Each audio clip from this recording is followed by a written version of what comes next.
મોરબીમાં આમ આદમી પાર્ટીની સભા યોજાઈ તો તેમાં મોટી સંખ્યામાં લોકો પણ જોડાયા. ત્યારે અહીં બાસા સલામત જિલ્લે ઇલાહી જેવા શબ્દો કહીને ગોપાલ ઇટાલિયાએ પીએમ અને સીએમ ઉપર પ્રહારો કર્યા. નમસ્કાર, હું છું ચિંતામણી પુત્ર અનિલ પટેલ અને સ્વાગત છે તમારું આ અમારા વિશેષ કાર્યક્રમમાં. મહત્વપૂર્ણ વાત એ છે કે જે રીતે આમ આદમી પાર્ટીના નેતા અને વિસાવદરના ધારાસભ્ય ગોપાલ ઇટાલિયાએ પીએમ અને સીએમને જિલ્લે ઇલાહી, બાસા સલામત જેવા શબ્દોથી નવાજ્યા, તેનાથી સ્પષ્ટપણે લાગ્યું કે તેઓ પણ એ જ લઘુમતી કાર્ડ કે મુસ્લિમ કાર્ડનો ઉપયોગ કરી રહ્યા છે જે ભાજપ તેમના ઉપર ઉપયોગ કરતો આવ્યો છે. અને ખાસ કરીને જે રીતે સુરતના ગોડાદરામાં ઘટના બની હતી તેનો વળતો જવાબ ગોપાલ ઇટાલિયાએ મોરબીમાં ભાજપને આપ્યો. આવો સાંભળીએ ગોપાલ ઇટાલિયાએ શું કહ્યું. બધાને રામ રામ, જય શ્રી કૃષ્ણ, બધાને મારા પ્રણામ, જય કિસાન, જય ગોપાલ. દોસ્તો, આજે મોરબીમાં આ રવાપરા રોડ ઉપર બાપા સીતારામ ચોકમાં લગભગ 10:15 તો થઈ ગયા છે. ઊંઘવાનો આ સમય છે અને એમ છતાંય આટલી કડકડતી ઠંડીમાં ઊંઘવાના સમયે તમે બધા જાગો છો એટલે મને એવું લાગે છે કે વિસાવદર વાળી હવે અહીંથી જ થવાની છે. કેમ કે માણસ મોડી રાત સુધી ત્યારે જાગે જ્યારે ક્યાંક બહુ મોટો બદલાવ આવવાનો હોય, અને એ બદલાવની શરૂઆત મોરબીના બાપા સીતારામ ચોકથી થશે એવી મને હવે આજે તમારી બધાની હાજરી અને ઉત્સાહ જોઈને એવી શ્રદ્ધા છે. દોસ્તો, હું મંચ ઉપર બેઠેલા અમારા આગેવાન ઈશુદાનભાઈ, મનોજભાઈ અને અન્ય સાથી મિત્રો બધાના નામ લેતો નથી, જેથી કરીને મૂળ ટ્રેક ઉપર ઝડપથી આવી શકાય. હું આજે મોરબીમાં તમારા દીકરા તરીકે તમને એક વિચાર આપવા માટે અને આત્મા જગાડવાની વિનંતી કરવા માટે આવ્યો છું. નેતા તરીકે નહીં, પણ તમારા દીકરા તરીકે, કે ભાઈ કંઈક આપણે વિચારવું પડશે કે આ બધું કેમ હાલે છે અને કેવું હોવું જોઈએ. મારા પૂર્વમાં બધા જ વક્તાઓએ બધી સમસ્યાઓની વાત કરી, હું થોડીક સમસ્યાઓની વાત કરીશ. આજકાલ કરતા 30 વર્ષ પૂરા થઈ ગયા. બીજેપીની સરકાર બનતી આવી, નગરપાલિકા એમની, ગ્રામ પંચાયત એમની, લોકસભા એમની, વિધાનસભા એમની, મહાનગરપાલિકા બધું જ એમના માણસો ચૂંટાય છે. અને બધી જ જગ્યાએ આપણામાંથી જ બધા લોકોએ એમને મત આપી અને બેસાડ્યા. અને ત્યાર પછી આ 30 વર્ષનો સમયગાળા પછી પાછળ વળીને આપણે જરાક જોઈએ, વિચારીએ કે આટલો સમય આપણે ભાજપ પાછળ બગાડ્યો, ભાજપ પાછળ આપણે સમય રોક્યો, એના બદલામાં આપણને શું મળ્યું? આપણી હાલત બદલાણી કે ન બદલાણી? એ વિચાર જો આપણે કરીએ તો આપણને ખ્યાલ આવે છે કે 30 વર્ષમાં ભાજપની પરિસ્થિતિ ઘણી બદલાણી, પણ આપણી પરિસ્થિતિ તો હજુ બદલાણી નથી. અને એટલે હવે વિચારવાની જરૂર ઊભી થઈ છે કે શું કરવું જોઈએ, કેવી રીતે કરવું જોઈએ અને કયા નેતાઓની આગેવાનીમાં આગળ વધવું જોઈએ. આજ આમ આદમી પાર્ટી ગુજરાતભરની અંદર એક નવી આશા, વિશ્વાસ અને અપેક્ષાનું પ્રતીક બનીને આગળ વધી રહી છે. વિસાવદર વિધાનસભાની ચૂંટણી પછી આખા ગુજરાતના લોકોની અંદર હિંમત આવી, બળ આવ્યું, બોલવાની બધાની અંદર એક શક્તિ આવી કે હવે તો બોલવું છે, હવે તો કહેવું છે, જ્યાં કંઈ ખોટું થાય, અન્યાય થાય ત્યાં મારે વિરોધ કરવો છે. હજારો લોકો બોલતા થયા, અવાજ ઉઠાવતા થયા. એનું સૌથી પહેલું એક પરિણામ મળ્યું. વિસાવદર વિધાનસભાની ચૂંટણી પછી ગુજરાતભરના લોકોમાં જે હિંમત આવી, બોલતા થયા, એના કારણે સરકાર ઉપર એક અસર પડી. અને અસર એવી પડી કે સરકારે તાત્કાલિક મંત્રીમંડળ બદલવું પડ્યું. તમે વિચારો કે જો વિસાવદરની વિધાનસભાની ચૂંટણીમાં હું ન જીત્યો હોત તો મંત્રીમંડળ બદલાયું હોત કે ના બદલાયું હોત? ના બદલાયું હોત. વિસાવદર પછી એવડો મોટો ગુજરાતની અંદર માહોલ બન્યો કે સરકારે મંત્રીમંડળ બદલાવવું પડ્યું. અને એનોય વાંધો નથી, ભલે બદલાયું, પણ નવા જે કોઈ પણ માણસો મંત્રી બન્યા છે એ બધાનું રાજકોટમાં ને અમદાવાદમાં ને સુરતમાં સન્માન સમારોહ ચાલુ છે. તમે બધાય ટીવીમાં જોતા હશો. થાય છે કે નહીં? આખું ટોળું ઘડીક રાજકોટ જાય ન્યા સન્માન, સુરત જાય ન્યા સન્માન, અમદાવાદમાં સન્માન. મારે ખાલી એટલો જ પ્રશ્ન જનતા સમક્ષ મૂકવો છે કે આ નવા મંત્રી જેને બનાવ્યા એ બહુ હોશિયાર છે, ટેલેન્ટેડ છે, બહુ ભણેલા ગણેલા અનુભવી જબરજસ્ત બુદ્ધિશાળી છે એટલે મંત્રી બનાવ્યા છે કે ગામમાં સૌથી ગાંડામાં ગાંડા ને લાયકાત વગરના છે એટલે બનાવ્યા? તમે તમારા મનથી વિચારો. તમારું મન એમ કે ગુજરાતના શિક્ષણ મંત્રી જેને બનાવ્યા એ ગુજરાતનો ટેલેન્ટેડ માણસ છે, શાનદાર બુદ્ધિશાળી માણસ છે એટલે બનાવ્યો છે. એવું જો તમારા હૈયા ઉપર હાથ રાખીને તમે માનતા હો તો હું તમારી માન્યતા સાથે સંમત છું. તમામ મંત્રી બનાવ્યા એની એક જ લાયકાત જોઈને બનાવ્યા કે એનામાં કોઈ લાયકાત જ નથી. એ જ એની લાયકાત. હવે તમે વિચારો કે આ મંચ ઉપરથી આમ આદમી પાર્ટીના આગેવાન તરીકે હું પ્રશ્નો બોલું કે મોરબીમાં રોડની સમસ્યા છે, સિરામિક ફેક્ટરીઓમાં આ સમસ્યા છે, ઓલી સમસ્યા છે, આ સમસ્યા, આ સમસ્યા, આ સમસ્યા. સમસ્યા તો બધાયને ખબર છે, પણ કહેવાની કોને? કહેવાની કોને? આજ ગુજરાતમાં સાંભળવા વાળું કોણ છે જનતાની વાત? આપણે જેને 30 વર્ષ સુધી મેં આપેલો છે ભાજપને અનેક વખત. નોકરીમાં હતો ત્યારે બેલેટથી મતદાન બીજેપી માટે કરેલું. પણ દોસ્તો આટલા વર્ષ સુધી મત આપ્યા પછી આપણા પ્રશ્નોનું કદાચ સોલ્યુશન ન થાય તો હજુ જનતાને વાંધો નથી, પણ સાંભળે તો ખરો કોક? સાંભળવા વાળો તો હોવો જોઈએ. તમે ગ્રામ પંચાયતથી ચાલુ કરો, ગ્રામ પંચાયતમાં કોઈ સાંભળવા વાળું નથી, તાલુકા પંચાયતમાં નથી, મામલતદાર ઓફિસમાં નથી, પ્રાંત ઓફિસમાં, કલેક્ટર ઓફિસમાં, નગરપાલિકાઓમાં આમ જનતા જ્યારે પોતાની વાત લઈને જાય તો કોઈ સાંભળવા વાળું નથી. કોઈ એને કંઈ એની પીડા સમજવાની તૈયારી નથી કોઈની. ધક્કા ખવડાવો, આજ આવજો, કાલ આવજો, સાહેબ રજા ઉપર છે, સાહેબ મીટિંગમાં છે, આમ છે, તેમ છે. હજારો બાનાઓ લઈને સરકારી ઓફિસોમાં માણસો બેઠા છે. નેતાઓને મળાય નહીં, નેતાઓને પૂછાય નહીં, નહીતર નેતા કરતા તો એના ફોલ્ડરિયા એટલા ગરમ હોય છે કે ખૂણામાં લઈ જઈને ઢીબી નાખે. દોસ્તો, કોઈ પણ પ્રશ્ન હોય, માણસને પીડા હોય તો કહેવાની કોને? ક્યાં જઈને કહેવાની? કોણ સાંભળશે? પોલીસ સ્ટેશનોમાં તો ફરિયાદ લખાવા જવાનું બાપા નામે ન લેવાય. બેગ ઢીકા કોકે માર્યા હોય ને તો એને સમાધાન કરી લેવાય, પણ પોલીસ સ્ટેશન ન જવાય એવો માહોલ આખા ગુજરાતમાં છે. કોક આપણું લઈને વયું ગયું હોય. ગઈકાલે હું ટેક્સટાઇલ માર્કેટ સુરતમાં ગયો હતો. ટેક્સટાઇલના વેપારીઓને મળ્યો હું. ટેક્સટાઇલ એક આખા ભારતનો અને વિશ્વનો મોટામાં મોટો ધંધો છે. આ આખા દેશમાં જે કપડાં વેચાય છે એમાંથી મોટા ભાગના કપડાં સુરતમાં બને છે. જેમ અહીંયા સિરામિક છે એ વિશ્વ લેવલે ફેલાયેલો ધંધો છે, એમ સુરતમાં ટેક્સટાઇલ્સ એ વિશ્વ લેવલે ફેલાયેલો ધંધો છે. હું વેપારીઓને મળ્યો, મેં એને પૂછ્યું કે ભાઈ શું સમસ્યા છે, અમને કયો, અમારા ધ્યાને મૂકો, અમને ખબર હશે તો ક્યારેક કંઈક સરકારી વિધાનસભામાં કે બીજેથી જે બોલીશું, અવાજ ઉઠાવીશું, જનતા સમક્ષ મુદ્દો લઈ જશું. અનેક વેપારીઓ એવું કીધું કે જ્યારે કોક અમારી સાથે ફ્રોડ કરી જાય, માલ લઈ જાય, પેમેન્ટ ન આપે, ખોટા ચેક પકડાવી જાય, વાયદા મારીને છેતરપિંડી કરે, પોલીસ સ્ટેશને લખાવા જાય તો અમારી કોઈ ફરિયાદ લેવાના બદલે ઉલટાના અમારી પાસેથી તે બધું તોડ કરવાની કોશિશ થતી હોય. એટલે અમે તો 2 લાખનો માલ ગયો હોય તો જાતો કરી દેવી, કમાવામાં ધ્યાન આપો, આમાં ધ્યાન આપશું તો 2 ની વાહે 4નો ખર્ચો થશે. દોસ્તો, આટલી પરિસ્થિતિ ગુજરાતની ખરાબ છે. લોકો દુખી છે, હેરાન છે, પરેશાન છે. તો સરકાર સુધી વાત કેમ નથી પહોંચતી?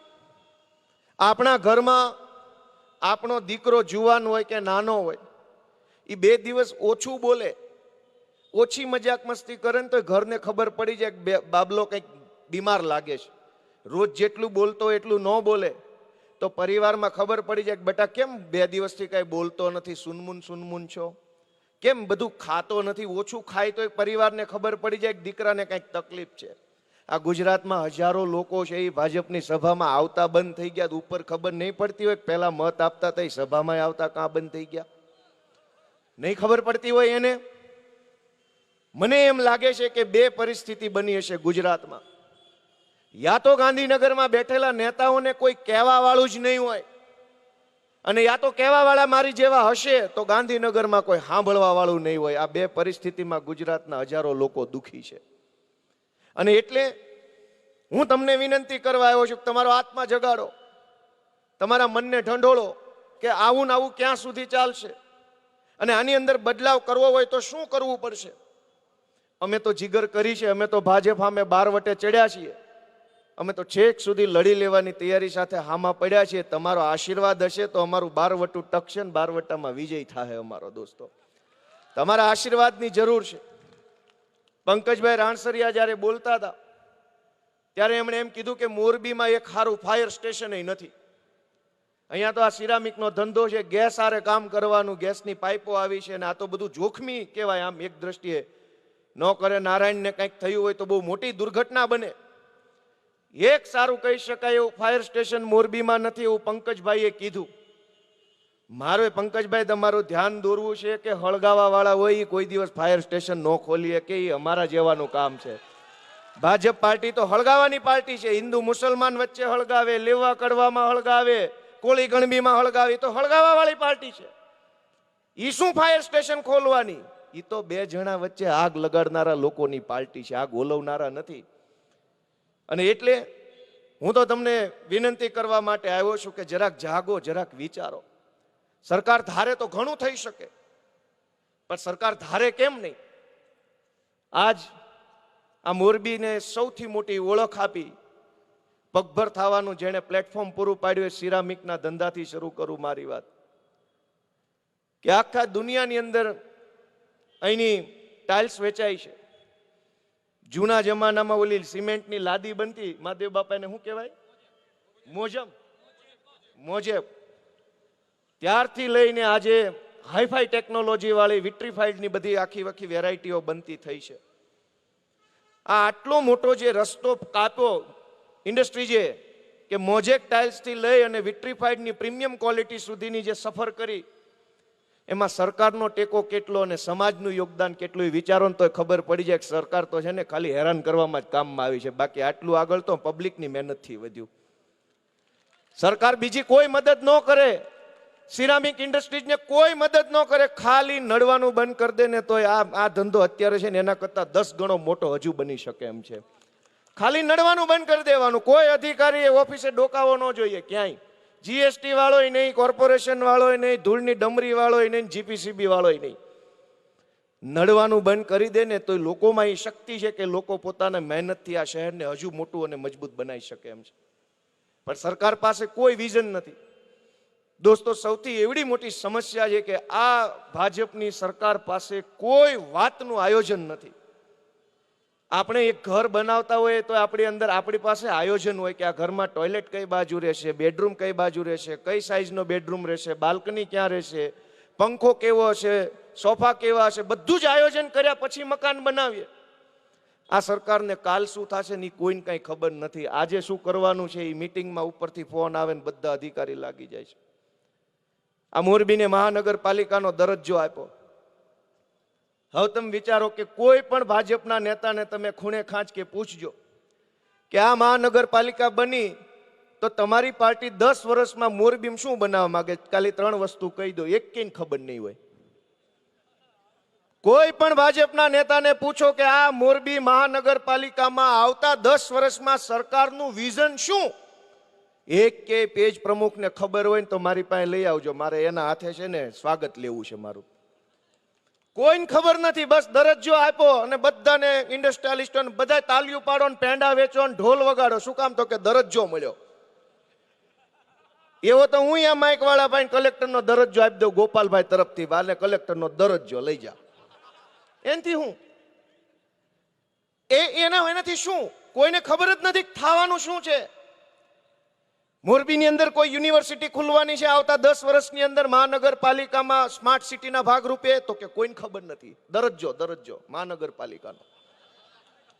મોરબીની અંદર કોઈ સિરામિકને લગતું બહુ મોટું રિસર્ચ સેન્ટર ખુલવાનું છે નેશનલ કક્ષાનું, તો કે ના એવું કાંઈ ખબર નથી. દરજ્જો મળી ગયો છે અત્યારે. કોઈ મોટું આધુનિક ફાયર સ્ટેશન ખુલવાનું છે, તો કે ના એવી કાંઈક અમને ખબર નથી, ઉપરથી કીધું નથી, દરજ્જો મળી ગયો છે. આવા ને આવા કેટલાય દરજ્જા પકડાવીને 30 વર્ષથી આપણા મત ખંખેરી લે છે. ક્યારેક નગરપાલિકાનો દરજ્જો આપી દે, નગરપાલિકા ધરાઈ જાવ તો કે હવે મહાનગરનો દરજ્જો આપ્યો, હવે કાંઈક થાય. મહાનગરના દરજ્જામાં જો 10 વર્ષ મત આપીને ધરાઈ જાવ તો સ્માર્ટ સિટીનો દરજ્જો આપી દે.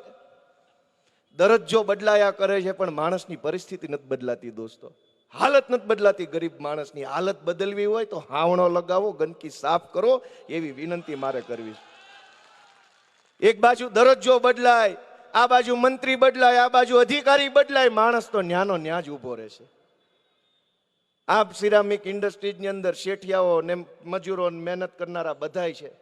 જીએસટીમાં દર મહિને 10 લાખનો બાંધ્યો હપ્તો લે છે એવા સમાચાર મળ્યા છે. હપ્તો લેનારા બદલાય છે, હપ્તો લેનારા બદલાઈ જાય છે. ઘડીક આ સાહેબ આવે ને ઘડીક ઇટાલિયા સાહેબ આવે ને ઘડીક સોરઠિયા સાહેબ આવે ને ઘડીક આ સાહેબ આવે. પણ એકેય સાહેબને એવી શરમ આવે છે કે આ શહેરને પગભર કરનારા ધંધાને હું કંઈક આપીને જાઉં, કંઈક એને સારું કરી દઈને જાઉં. 30 વર્ષથી બીજેપીને મત આ શહેરમાંથી મળે છે, આ જિલ્લામાંથી મળે છે. સરકારે ધાર્યું હોત તો 5000 વીઘા જમીનનું સંપાદન કરીને એક સરસ મજાનો આનો સિરામિકનો આખો ઇન્ડસ્ટ્રીયલ પાર્ક બનાવી શકાયો હોત. નથી બન્યો.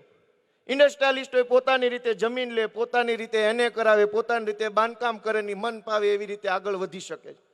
સરકારે ધાર્યું હોત તો 10,000 5,000 વીઘા જમીન અડધી સરકારી અડધી સંપાદન કરીને પૈસા ડબલ ભાવ ખેડૂતોને ચૂકવીને વિશાળ એક મોટામાં મોટો પાર્ક જો બનાવ્યો હોત, ઇન્ડસ્ટ્રીયલ પાર્ક, તો એની અંદર ઇન્ફ્રાસ્ટ્રક્ચર રોડનું સારું હોત, ગટર કનેક્ટિવિટી હોત, ઇલેક્ટ્રિસિટી હોત, ગોડાઉન હોત, અનેક વ્યવસ્થા સરકાર એક જ જગ્યાએ ઊભી કરી શકી હોત.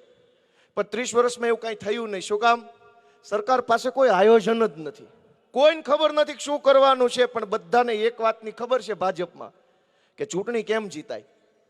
એનાથી આગળ આ લોકોને કંઈ ખબર નથી. ચૂંટણી કેમ જીતાય એમાં માસ્ટર માઇન્ડ, પણ ચૂંટણી જીત્યા પછી લોકોના જીવનમાં બદલાવ આવે એવું શું કરવું જોઈએ એ કોઈને ખબર નથી. તમે વિચાર કરો, જિલ્લે જિલ્લે કલેક્ટરો, તાલુકે તાલુકે મામલતદારો, ટીડીઓ, એસપી, ડીડીઓ. હું તમને નવાઈ લાગે એવું કહું, હમણાં હું બજેટ વિશે વાંચતો હતો. હમણાં બજેટ સત્ર આવવાનું છે તો મારે શું બોલવું, કયા વિષય પર કેમ બોલીશ, કયા આંકડા વગેરે વગેરે હું અભ્યાસ કરતો હતો. અને મારા ધ્યાનમાં એક બાબત આવી કે આખી ગુજરાત સરકારનું અંદાજિત બજેટ એક વર્ષનું 3 લાખ કરોડ રૂપિયા છે. એટલે કે આખી સરકાર એક વર્ષમાં 3 લાખ કરોડ રૂપિયાનો વહીવટ કરે છે. એમાંથી ખેતી પાછળ માત્ર 4% રૂપિયા સરકાર ફાળવે છે. 5-6% રૂપિયા ઉદ્યોગ પાછળ છે, 5-6% રૂપિયા સ્વાસ્થ્ય પાછળ છે. 3 લાખ કરોડ રૂપિયાના બજેટમાંથી સૌથી વધુ રૂપિયા કયા ખર્ચામાં વપરાય છે કોઈને ખ્યાલ છે? સરકારી પગાર પાછળ 40% રૂપિયા સરકારના વપરાય છે.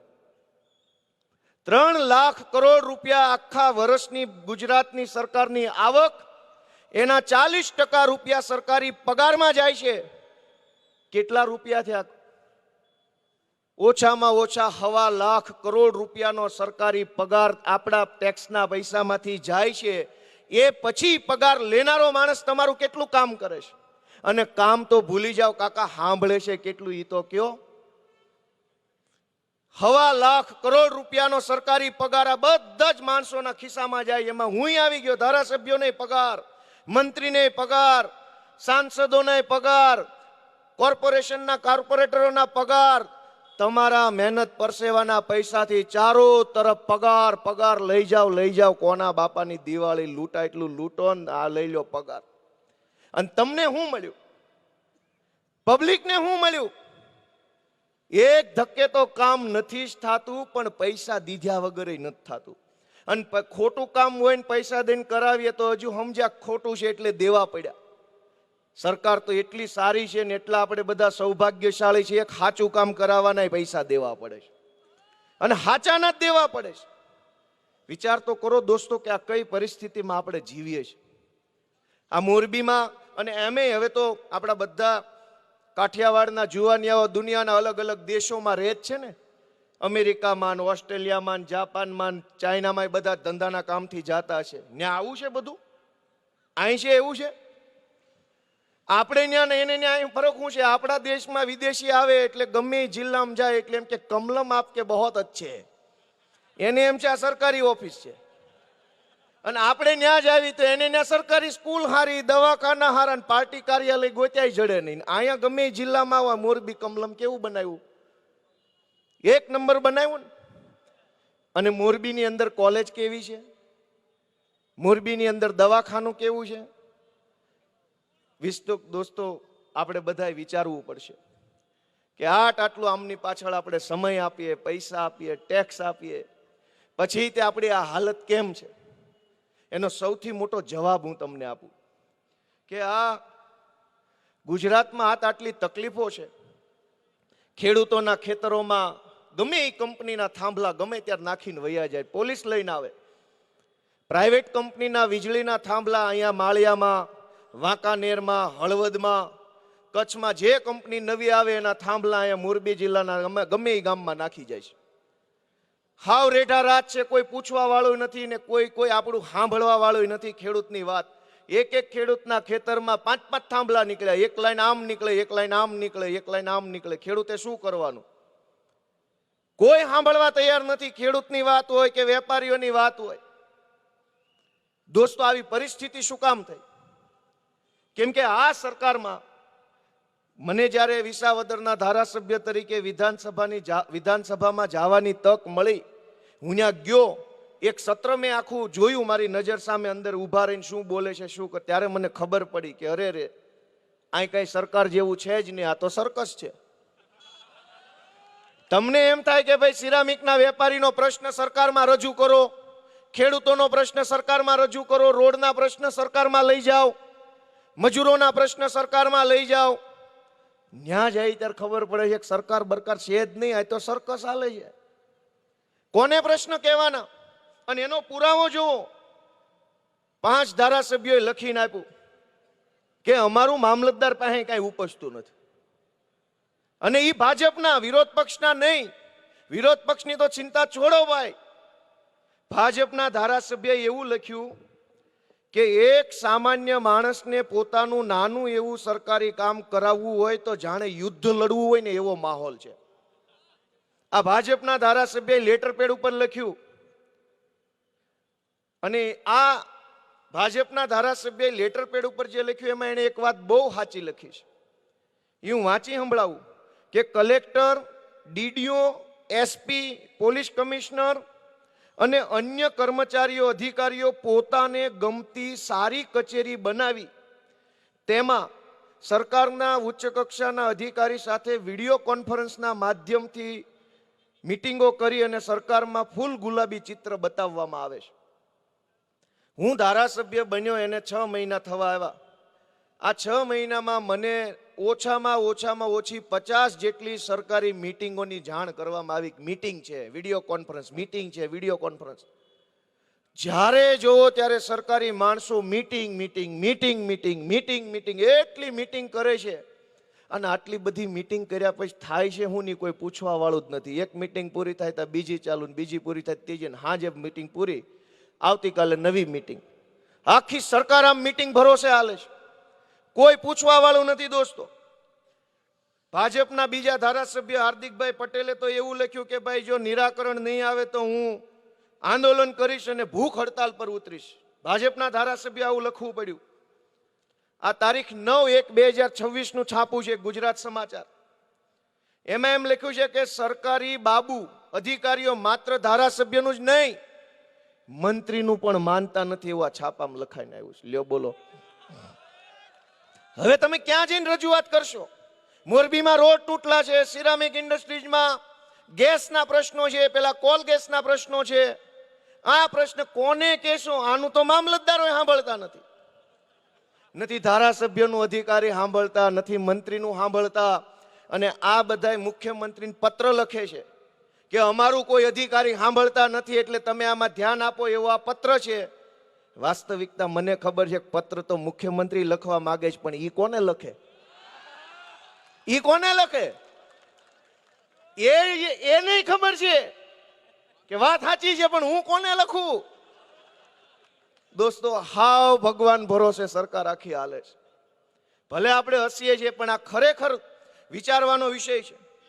અને ભાજપના ખાલી 5 ધારાસભ્યોએ નહીં, અત્યાર સુધીમાં 20 ધારાસભ્યોએ આવો બળાપો કાઢી ચૂક્યા છે. એમાં મહેશભાઈ ભુરિયા છે, ભાજપના ધારાસભ્ય. એણે સરકારમાં એવું લખીને આપ્યું કે અધિકારીઓ ભાજપના ધારાસભ્યોને ભાજીમૂળા સમજે છે. આ લખેલું છે આમાં. અધિકારીઓ નહીં મારા વાલા, તમારી પાર્ટી તમને ભાજીમૂળા જ સમજે છે, એટલે ટિકિટ જ દીધી છે. તમે ભાજીમૂળા ન હોત તો ક્યાં ટિકિટ જ દેવાની હતી. કુમાર કાનાણી ભાજપના બીજા ધારાસભ્ય એમ કહે છે કે 25 વર્ષથી આપણી સરકાર છે, પણ જ્યારે રજૂઆત કરીએ ત્યારે અધિકારીઓ માત્ર સરકારી જવાબો આપે છે. થઈ જશે, જોઈ લઉં છું, મીટિંગમાં છું, કાલે કરીશ. ભાજપના ધારાસભ્ય અરવિંદભાઈ લાડાણી, એણે મુખ્યમંત્રીને પત્ર લખ્યો કે પોલીસ મહિને 70,000નો જુગારમાંથી હપ્તો લે છે અને ક્લબ ચલાવે છે, અને હું કહું છું તો મારું કોઈ ઉપજતું નથી. ભાજપના ધારાસભ્ય સંજયભાઈ કોરડિયાએ લખ્યું છે કે કોઈ અધિકારી કામ કરાવવા જઈએ તો રૂપિયા માગે છે. ભાજપના ધારાસભ્ય ડીકે સ્વામીએ લખ્યું છે કે હોસ્પિટલમાં દર્દીઓ માટે સારી સુવિધા મળતી નથી અને અમે રજૂઆત કરીએ તો કોઈ સાંભળતું નથી. ભાજપના ધારાસભ્ય યોગેશ પટેલે લખ્યું કે જિલ્લા કલેક્ટર કચેરી ભ્રષ્ટાચારનો અડ્ડો બની ગયું છે અને સરકારનું કોઈ નિયંત્રણ નથી. ભાજપના ધારાસભ્ય કેતન ઇનામદારે કીધું કે વિધવા બહેનોની જમીનો છે એ ભૂ માફિયાઓએ પડાવી લીધી છે અને કલેક્ટર તંત્ર તમાશો જુએ છે. ભાજપના ધારાસભ્ય અમૂલ ભટ્ટે એવું કીધું કે ટ્રાફિક પોલીસ મહિલાઓ સાથે અભદ્ર વર્તન કરે છે અને અમારું કાંઈ ઉપજતું નથી. ભાજપના ધારાસભ્ય જનક તળાવિયાએ એવું કીધું કે દામનગર પોલીસ સ્ટેશનની 200 મીટર બાજુમાં જુગારધામ ધમધમે છે, અમે કહીએ છીએ તો પોલીસ કાંઈ પગલાં ભરતી નથી. ભાજપના ધારાસભ્ય મનુભાઈ પટેલે એવું કીધું સરકારમાં કે ગરીબ કારીગરો પાસેથી ગુંડાઓ દાદાગીરીથી રૂપિયા ઉઘરાવે છે અને તંત્ર ચૂપ છે અને અમે કંઈ કહીએ તો અમારું કાંઈ ઉપજતું નથી. ભાજપના ધારાસભ્ય અભયસિંહ તડવીએ એવું કીધું કે સરકારી હોસ્પિટલોમાં એક્સરે મશીન ધૂળ ખાય છે અને આરોગ્ય વિભાગ છે એ ડીંગું મારે છે. ભાજપના ધારાસભ્ય હાર્દિક પટેલે એવું કીધું કે ગટરની સમસ્યાનો હલ નહીં થાય તો મારે આંદોલન કરવું પડશે. દોસ્તો, ભાજપના ધારાસભ્યો આ તો 5-25 જણાએ કાગળ લખ્યો, બાકી બધાની હાલત આ છે, એકેયનું કાંઈ પાવલું ઉપજતું નથી. પણ આ બધા જ લોકો પોતાના મત વિસ્તારમાં શેઠિયાઓને દબાવવામાં નંબર 1, ગરીબ માણસને દબાવવામાં નંબર 1, કોક બોલે તો એની ઉપર ખોટી FIR કરાવવામાં નંબર 1, અહીંયા દાદાગીરી કરવામાં નંબર 1. વિધાનસભામાં જાય તો એક મામલતદારે આનું માને એમ નથી. આ લેવલના આગેવાનો આપણને મળ્યા છે, એ આપણું સૌભાગ્ય છે. આપણું સૌભાગ્ય કહેવાય કે આપણને આવા હારા હારા નેતા મળ્યા કે જેનો એક મામલતદાર માને અને એ સત્તા પક્ષમાં. હવે જો સત્તા પક્ષના ધારાસભ્યોની આ હાલત હોય અને કેટલા ગળે આવ્યા છે તેથી કાગળ લખ્યો છે, પહેલી બીજી ઘટનામાં કાગળ નહીં લખ્યો હોય. દોસ્તો, સરકારની હાલત શું છે એ વિચારો. આપણી પરિસ્થિતિ ક્યાંથી બદલાય? આપણા પ્રશ્નો ઓછા કેવી રીતે થાય? જ્યારે ધારાસભ્યોનું જ કોઈ વજન નથી, મુખ્યમંત્રીનું કાંઈ ઉપજતું નથી, મામલતદાર જ નેતા બની ગયો હોય, તો આમાં કોણ કોને ઠપકો આપે ને કોણ કોને રોકે? હું એક બીજી ઘટના બાબતે તમારું ધ્યાન દોરું કે આ સરકાર કેટલી લોલમ લોલ સરકાર છે. તમને બધાને અમરેલીની પાયલબેનની ઘટના ખ્યાલ છે કે ભૂલાઈ ગઈ? કોને કોને યાદ છે?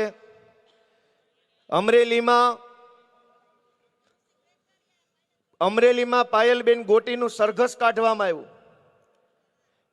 એમાં આરોપ એવો હતો જે તે વખતે કે 3 પુરુષ અને 1 પાયલબેન, કુલ 4 આરોપીઓએ ભેગા મળી ભાજપના એક નેતાની વિરુદ્ધમાં એક લેટર ફરતો કર્યો અને આ લેટર ખોટો છે એવી ફરિયાદ ભાજપના એ નેતાએ આપી. ભાજપના નેતાએ સવારે ફરિયાદ આપી, મોડી રાત સુધીમાં બધા 4 આરોપીની ધરપકડ થઈ ગઈ. બીજા દિવસે પોલીસે 4 આરોપીને કોર્ટમાં રજૂ કર્યા. પોલીસે રિમાન્ડ માંગ્યા. રિમાન્ડ લઈને સરઘસ કરીને આખી દુનિયામાં બેઇજ્જતી કરી બેન દીકરીઓની. અને ત્યાર પછી એ ઘટનામાં શું થયું એના 2 ડોક્યુમેન્ટ છે કે કેટલી હદે તાનાશાહી ગુજરાતમાં હાલે છે. ગુજરાતમાં એક નિર્દોષ બેન દીકરીનું સરઘસ કાઢ્યું, તમાશો બનાવવામાં આવી અને આખી દુનિયામાં ભાજપના નેતાઓએ એવું બતાવવાની કોશિશ કરી કે અમારી સામે પડશો તો અમે આવું કરશું. એ પછી શું થયું? આ કેસ તો પૂરો થઈ ગયો, ઘટના જૂની થઈ ગઈ, પણ આ કાગળ મારા હાથમાં આવ્યા. આ કાગળ છે 4/9/2025 નું, એટલે હમણાં જ અમરેલીના ડીવાયએસપી મેડમ છે કોક, એણે અમરેલીની કોર્ટમાં લખીને આપ્યું. આ સરકારી કાગળ છે. અદાલતના ચીફ જ્યુડિશિયલ મેજિસ્ટ્રેટ અમરેલીને લખીને આપ્યું. એમાં એણે એવું લખ્યું છે કે ઉપરોક્ત વિષય અન્વયે સવિનય જણાવવાનું કે અમરેલી સિટી પોલીસ સ્ટેશનના ફલાણા નંબરના ગુનામાં ફલાણી કલમો વાળી તપાસના કામ દરમિયાન આરોપી પાયલબેન અશ્વિનભાઈ ગોટી વિરુદ્ધ પૂરતો પુરાવો નથી અને આરોપીનું નામ ભૂલથી આવી ગયેલ છે, જેથી આ ભૂલથી કલમ એડ થઈ ગયેલી છે, ભૂલથી નામ આવી ગયું છે. તમે તમારા ચોપડેથી નામ કાઢી નાખજો, અમે અહીંથી નામ કાઢી નાખ્યું છે, તમારું ને મારું પૂરું. દોસ્તો વિચાર કરો કે એક દીકરીનું સરઘસ કાઢ્યું અને પછી એમ કહે છે ભૂલ થઈ ગઈ. આ ક્યાંનો ન્યાય? કોણ અહીંયા એવો માણસ બેઠો છે અને ભાજપનો કયો એવો પેજ પ્રમુખ છે જે સહન કરશે પોતાના ઘરની દીકરીનું સરઘસ નીકળે અને પાછળથી પોલીસ એમ કહી દે ભૂલ થઈ ગઈ? આ વ્યાજબી વાત છે લોકશાહીમાં? અહીંનો કયો માણસ એવું ઈચ્છે કે મન ફાવે ત્યારે ભાજપના કહેવાથી એફઆઈઆર, ભાજપના કહેવાથી સરઘસ, પછી કીધું જવા દો તો કે ભૂલ થઈ ગઈ? દોસ્તો આ વ્યાજબી છે કે ગેરવ્યાજબી? મને તમે કહો તો ખરા. આવી રીતે એને કોર્ટમાં લખીને આપ્યું ભૂલ થઈ ગઈ, તો તમારા સરઘસ કાઢ્યું એનું શું? તમે એના રિમાન્ડ લીધા એનું શું? જેલમાં પૂર્યા એનું શું? અને વાત આટલેથી નથી અટકી. એફઆઈઆરમાં કુલ 4 આરોપી હતા. એમાં પાયલબેનના કેસમાં કોર્ટમાં લખીને આપ્યું ભૂલ થઈ ગઈ છે ભાઈ, આનો કઈ પુરાવો છે નહીં. બાકીના 3 આરોપીને લખીને આપી દીધું કે આ બીજા 3 જે આરોપી વધ્યા છે એનું નામ પણ ભૂલથી આવી ગયું છે ને એની વિરુદ્ધ કઈ પુરાવો નથી, એનું નામ કાઢી નાખજો ને અમે અહીં કાઢી નાખ્યું. દોસ્તો એક ખોટી એફઆઈઆર કરી, 4 જણાના રિમાન્ડ લીધા, જેલમાં પૂર્યા, સરઘસ કાઢ્યું, પછી લખીને આપી દીધું ભૂલ થઈ ગઈ હી. દોસ્તો આ કેટલું વ્યાજબી? તમે વિચારો. આ દેશ લોકશાહીથી ચાલતો દેશ છે કે મુઘલશાહી છે? અકબરનું શાસન છે કે સંવિધાનનું શાસન છે? અકબરના શાસનમાં કદાચ આવું નહીં થયું હોય કે બહેનો દીકરીઓના સરઘસ કાઢીને પાછળથી કહેવાનું ભૂલ થઈ ગઈ. તે દિવસે આખો સમાજ એમ કહેતો હતો કે આ ખોટું છે, આ દીકરી નિર્દોષ છે, આ ખોટું છે. ત્યારે ભાજપના નેતાને પોલીસે એવું કીધું કે ના તપાસ ચાલુ છે, અને તપાસ કરીને પછી એમ કહી દીધું ભૂલ થઈ ગઈ. જો દીકરીઓ ઉપર જુલમ કરવામાં, ખોટી એફઆઈઆર કરવામાં કઈ બાકી ન રાખતા હોય તો અમારી ઉપર તો હું બાકી રાખતા હશે. પણ અમે કડક કાળજાના માણસો છીએ, અમે એવા ભાજપ વાળાથી બીતા નથી. તમારા હોય એટલી એફઆઈઆર કરી લેજો ને તમારા ચોપડે લખતા રહેજો, કેમ કે અમારી સરકાર આવે પછી હિસાબ મેળ થવો જોઈએ પાછો. કાલ અમે તમારી ઉપર એફઆઈઆર કરીએ ને જેલમાં પૂરીએ ને તો પછી કહેતા નહીં કે 2 વધુ કરી. તમે તમારા ચોપડામાં લખતા રહેજો ને અમે અમારા ચોપડામાં લખતા રહીએ છીએ કે તમે કેટલો જુલમ અમારા ઉપર કર્યો છે. દોસ્તો હું તમને વિનંતી કરવા આવ્યો છું કે જરાક પોતાનો આત્મા જગાડો. આ સંઘર્ષ કરનારા લોકો વધ્યા છે, એ ગુજરાત માટે લડે છે, અને ગુજરાત માટે લડવાની સજા અમને મળે છે કે વારંવાર ખોટી એફઆઈઆરોમાં જેલમાં પૂરે છે. રાજુભાઈ કરપડા અત્યારે જેલમાં છે, પ્રવીણભાઈ રામ જેલમાં છે. અમારા વિસાવદરની ચૂંટણીમાં ખૂબ જેણે મહેનત કરી એવા હરેશભાઈ સાવલિયાને અત્યારે ખોટી એફઆઈઆર એટ્રોસિટીની કરીને જેલમાં પૂર્યા છે. કદાચ મને પૂરી દે, અમને કોઈ વાંધો નથી. અમે તો જનતા માટે લડવા આવ્યા છે. રૂપિયાવાળા થઈ જવું હોય, ગાડી બંગલાવાળા થઈ જવું હોય, મોટી મોટી ગાડીઓમાં ફરવાનું કરવું હોય તો માત્ર ઊભું ડોકું હલાવીએ ને એટલી જ વાર લાગે, ટેકાના ભાવે લઈ લે એમ છે. પણ અમારે એવું ઊભું ડોકું હલાવીને રૂપિયાવાળા નથી થવું. અમારું ડોકું તો આડું હલશે કે નહીં, ખોટું નહીં હાલે, પાડી દેવાના છે, નહીં હાલે, ખોટું ડોકું આડું જ હલાવવાનું છે ગમે ત્યારે. અમે તો પાટીદાર આંદોલન વખતના આડા ડોકા હલાવીશ. દોસ્તો હું તમને વિનંતી કરું છું કે જરાક આત્મા જગાડો. આ સરકારમાં કોઈ સરકાર જેવું નથી, હાવ સર્કસ હાલે છે. અને એનો હું તમને દાખલો બીજો આપું કે આપણે મત આપીએ, આપણે ટેક્સ આપીએ, આપણે પગાર આપીએ બધાને, આપણી કોઈ ચિંતા કોઈ કરતું નથી. પેલું રિતિક રોશનનું ફિલ્મ આવ્યું તેમાં અજીમો શાન શહેનશાહ એવું કંઈક ગીત હતું. અજીમો શાન શહેનશાહ જો ગાંધીનગરથી આવે તો રોડ બની જાય, પટ્ટા લાગી જાય, કલર થઈ જાય. કેમ તો કે અજીમો શાન શહેનશાહ મુઘલ સમ્રાટ આવ્યા છે ગાંધીનગરથી. મુઘલ સમ્રાટ આવે તો રોડ બને, મુઘલ સમ્રાટ આવે તો પટ્ટા લાગી જાય, મુઘલ સલ્તનતના બધા બાદશાહો ગાંધીનગર દિલ્હીથી આવે તો રાતો રાત આખી નગરપાલિકા, મહાનગરપાલિકા, કલેક્ટરો જિલ્લે ઇલાહી આવી ગયા છે કે રોડ બનાવો. અને જે મત આપે છે, જે ટેક્સ આપે છે, એ જનતા 20 વર્ષ સુધી દુખી થાય ને તો એક તગારું રેતી કોઈ નાખવા તૈયાર નથી. તમે મત આપો, તમે ટેક્સ આપો અને સરકાર બને ને પછી જિલ્લે ઇલાહી આવી ગયા છે. અજીમો શાન શહેનશાહ દિલ્હીથી આવ્યા, કરો નવા રોડ, રાતો રાત જેસીબી, બુલડોઝર, ગ્રાન્ટ, માણસો, મજૂરો, જેસીબી બધું જ આવી જાય. મારી વાત સાચી છે કે ખોટી? તમે 10-15 વર્ષથી તૂટેલા રોડ પર હાલતા હો. જેટલી વાર નેતાને અધિકારીને ફોન કરો તો કે ગ્રાન્ટ નથી, આમ નથી, તેમ નથી. શહેનશાહ જો મુઘલ સલ્તનતના આવે તો બધું જ આવી જાય છે. અને અમે જ્યારે આ વાતનો વિરોધ કરીએ તો અમારી સભામાં માણસો મોકલે છે પ્રશ્ન પૂછવા. અરે ભલા માણસ, એટલા જ પ્રશ્ન પૂછવા હતા ને એટલી જ તમારા હિંમત હતી તો અમે આ રાજકારણમાં આવ્યા એ પહેલા પૂછી લીધા હોત તો હું ઓહો નોકરી કરતો જ કોન્સ્ટેબલની. તેથી તમે ન પૂછાય એટલે અમારે પૂછવા રાજકારણમાં આવવું પડ્યું. અમે આવ્યા રાજકારણમાં તો તમે અમને ચોટ્યા. ન્યા પૂછી લેવું હતું ને બધું. દોસ્તો, કઈ હદની પરિસ્થિતિનું નિર્માણ થયું છે એ તમે જાણો, તમે વિચારો. હું તો તમને વિનંતી કરવા આવ્યો છું. અનેક પ્રકારનો ડર ફેલાવેલો રાખે છે. શરૂમાં સિરામિકના ધંધામાં કે સી ફોર્મ ભરવું પડશે. વર્ષો સુધી હાલ્યું. વેપારી બચારા વેપાર કરવો કે આ બધું કરવું, ટેક્સટાઇલની અંદર તે એવું હાલતું હતું.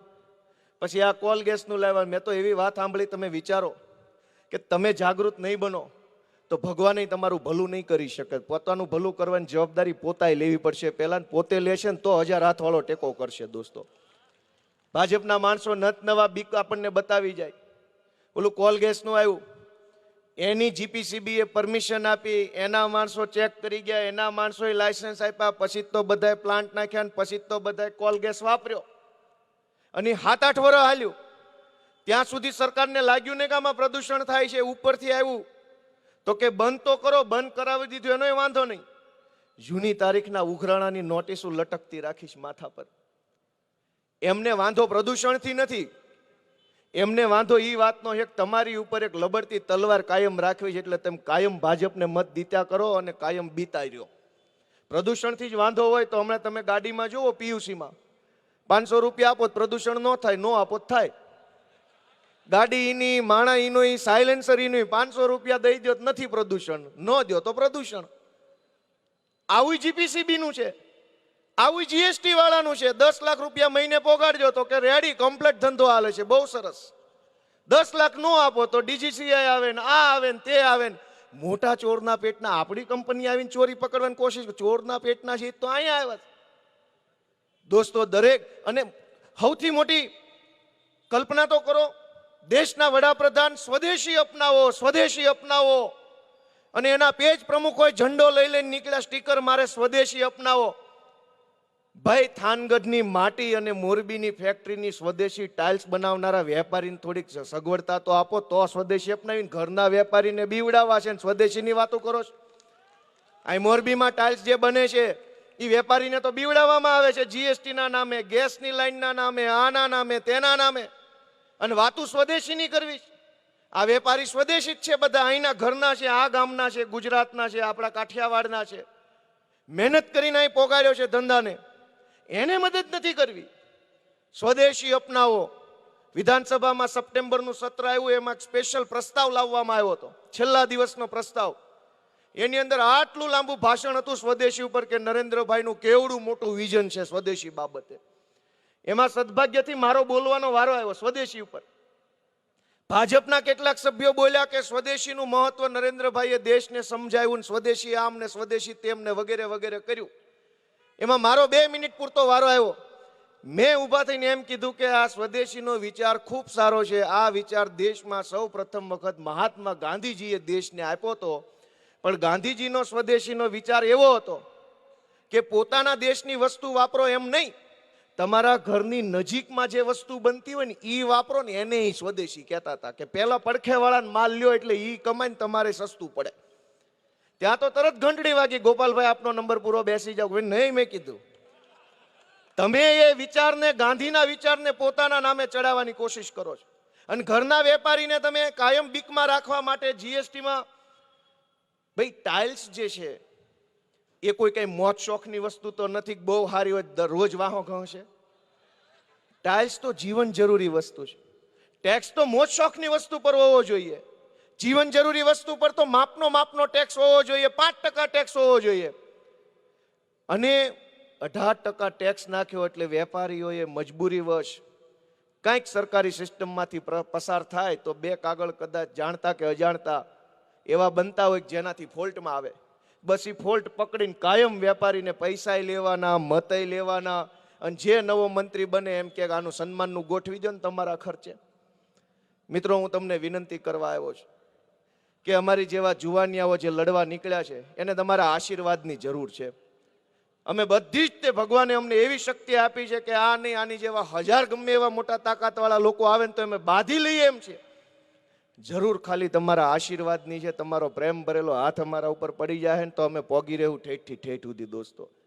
અને એટલે મોરબીમાં હું બધાને વિનંતી કરું છું, આગેવાનોને, વેપારીઓને, વડીલોને, બધાને, કે તમે અમને માર્ગદર્શન આપો, સપોર્ટ આપો. જાહેરમાં ન આવી શકો તો કાંઈ નહીં, બટન દબાવવા જાઓ ત્યારે ધ્યાન રાખો કે બરબાદીનું બટન દબાવવું છે કે આબાદીનું બટન દબાવવું છે. આબાદીના બટન સામે જાડું દોર્યું હશે અને બરબાદીના બટન સામે ફૂલ દોરેલું હશે. દોસ્તો, મારી વિનંતી તમને જો યોગ્ય લાગી હોય તો હું આશા રાખું છું કે આવનારી મહાનગરપાલિકાની ચૂંટણીની અંદર ખૂબ જંગી બહુમતીથી અમારા તમામ ઉમેદવારોને તમે આશીર્વાદ આપશો. અને ઘણીવાર જ્યારે હું એમ કહું કે અમને આશીર્વાદ આપો, મત આપો, તો ઘણીવાર એવોય પ્રશ્ન આવે છે કે તમે કંઈક નેતા હારા મૂકજો, ટિકિટ કંઈક હારા માણસને આપજો, હારો ઉમેદવાર મૂકજો. હું એનોય જવાબ આપતો જાઉં કે ભાજપ કરતા 1000 વખત હારો હશે એ વાતની ગેરંટી છે. અમારી પાસે બહુ નામચીન નહીં હોય, તમે જેને આમ નામથી ઓળખતા હો કે ફોટાથી ઓળખો એવો કદાચ ન હોય. સીધા માણસો છે, નાના ઘરના માણસો છે, પણ ઈમાનદાર હશે, લોકોનું કામ કરે એવા હશે, ધીરજવાળા હશે, સંયમી હશે, વિનમ્ર હશે, એ વાતની ખાતરી છે. દોસ્તો, તમારા બધાનો આશીર્વાદ મળે એવી આશા સાથે આપ સૌએ મને શાંતિથી સાંભળ્યો એ બદલ ખૂબ ખૂબ હૃદયપૂર્વક આભાર. ગોપાલ ઇટાલિયાના આ આરોપો અંગે અને આપની આ રણનીતિ અંગે આપ શું વિચારો છો? જરૂરથી કોમેન્ટ બોક્સમાં કોમેન્ટ કરજો. એ સિવાય અમારી વેબસાઇટ છે www.gujaratplus.in, એના ઉપર જઈને તમે વધુ અપડેટ થઈ શકો છો. અત્યારે માટે બસ આટલું જ. નમસ્કાર.